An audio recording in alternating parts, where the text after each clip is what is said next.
এটা মই শুনিলোঁ তাই ৰাতি খুব কান্দিছে, সমাধি ক্ষেত্ৰত আহিবলৈ মন কৰিছে। আহি যেতিয়া তাই কান্দিছে, ন্যায় লাগে। মই ভাবোঁ 23টা দিন হ'ল, আজি 23 তাৰিখ, আৰু যিমান পাৰি সোনকালে তাই খালি জানিব বিচাৰিছে যে কি কাৰণে জুবিনক এনেকুৱা কৰিল।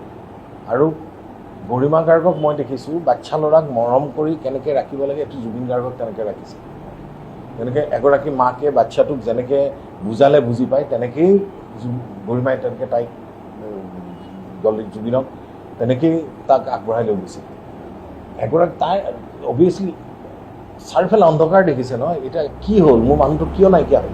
সেইকাৰণে মই কওঁ যে অসমৰ ৰাইজে বিচাৰে, আমি বিচাৰোঁ যে ন্যায়টো জুবিন গাৰ্গে পাব লাগে। আৰু কি কাৰণে হৈছিল সেই কথাটো যদি গৰিমাই গম পায়, কিজানি তাই অলপ সান্তনা ল'ব পাৰিব আৰু আগবাঢ়ি যাব লাগিব। গৰিমাৰ এটাই সপোন, এতিয়া জুবিন গাৰ্গৰ আধৰুৱা কামবিলাক কমপ্লিট কৰিব লাগিব। আজি ৰৈ ৰৈ বিনালে 31 তাৰিখে গৰিমাই সিদিনা মোক কৈছে না, আমি 31 তাৰিখে ছবিখন দিবই, অসমৰ হলত ছবিখন আহিবই। আৰু মোৰ এটাই কথা, এই ছবিখনত গৰিমাই হওক, জুবিন গাৰ্গে হওক, শ্যামন্তক আমি গোটেইখিনি ৰাজেশ ভূঞা, মই অভিনয় নকৰিলেও ছবিখনৰ এটা পাৰ্ট বুলিয়েই ভাবোঁ, যিহেতু মোৰ জিল ক্ৰিয়েশ্যন হওক বা আই ক্ৰিয়েশ্যন, গোটেই মানুহখিনিৰ লগতে মোৰ এটা ঘৰুৱা সম্পৰ্ক। আৰু গৰিমাক সেইখিনি এতিয়া সাহস দিব লাগে আমি সকলোৱে, যে তাই আজি জুবিন নাই, কিন্তু গৰিমাক আমি সাহস দিব লাগিব, গৰিমাৰ দেউতাকক সাহস দিব লাগিব। আমাৰ মামন, জুবিনৰ ভনীয়েক, তাইও আছে। আৰু মই এটা কথা কওঁ, মই বহুত চিন্তা কৰি মই গৰিমাক সাহস দি আছোঁ, দি থাকিম। অকল অসমৰ ৰাইজে খালি এটাই অনুৰোধ, তাইক আমি আগুৱাই লৈ যাব লাগিব, সাহস দিব লাগিব। জুবিন নথকাৰ অনুভৱ যাতে তাই নকৰে, সেয়া মোৰ অসমৰ ৰাইজৰ প্ৰতি অনুৰোধ।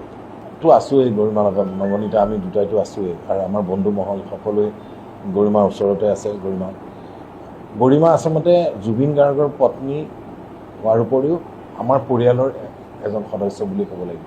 আজি জুবিন গাৰ্গ নাই, কিন্তু গৰিমাক আমি সাহস দিব লাগিব। আজি যেতিয়া মই শুনিলোঁ তাই ৰাতি খুব কান্দিছে, তাইৰ সমাধি ক্ষেত্ৰত আহিবলৈ মন কৰিছে। আহি যেতিয়া তাই কান্দিছে, সমাধি ক্ষেত্ৰত আহিবলৈ মন কৰিছে। আহি যেতিয়া তাই কান্দিছে, ন্যায় লাগে। মই ভাবোঁ 23টা দিন হ'ল, আজি 23 তাৰিখ, আৰু যিমান পাৰি সোনকালে তাই খালি জানিব বিচাৰিছে যে কি কাৰণে জুবিনক এনেকুৱা কৰিল। আৰু গৰিমা গাৰ্গক মই দেখিছোঁ বাচ্চা ল'ৰাক মৰম কৰি কেনেকৈ ৰাখিব লাগে, এইটো জুবিন গাৰ্গক তেনেকৈ ৰাখিছে। তেনেকৈ এগৰাকী মাকে বাচ্চাটোক যেনেকৈ বুজালে বুজি পায়, তেনেকেই গৰিমাই তেনেকৈ তাইক জুবিনক তেনেকেই তাক আগবঢ়াই লৈ গৈছিল। তাই অভিয়াছলি চাৰিওফালে অন্ধকাৰ দেখিছে নহয়, এতিয়া কি হ'ল, মোৰ মানুহটো কিয় নাইকিয়া হ'ল।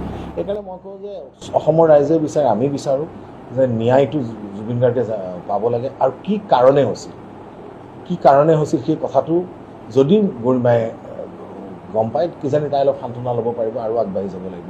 গৰিমাৰ এটাই সপোন, এতিয়া জুবিন গাৰ্গৰ আধৰুৱা কামবিলাক কমপ্লিট কৰিব লাগিব। আজি ৰৈ ৰৈ বিনালে 31 তাৰিখে গৰিমাই সিদিনা মোক কৈছে না, আমি 31 তাৰিখে ছবিখন দিবই, অসমৰ হলত ছবিখন আহিবই।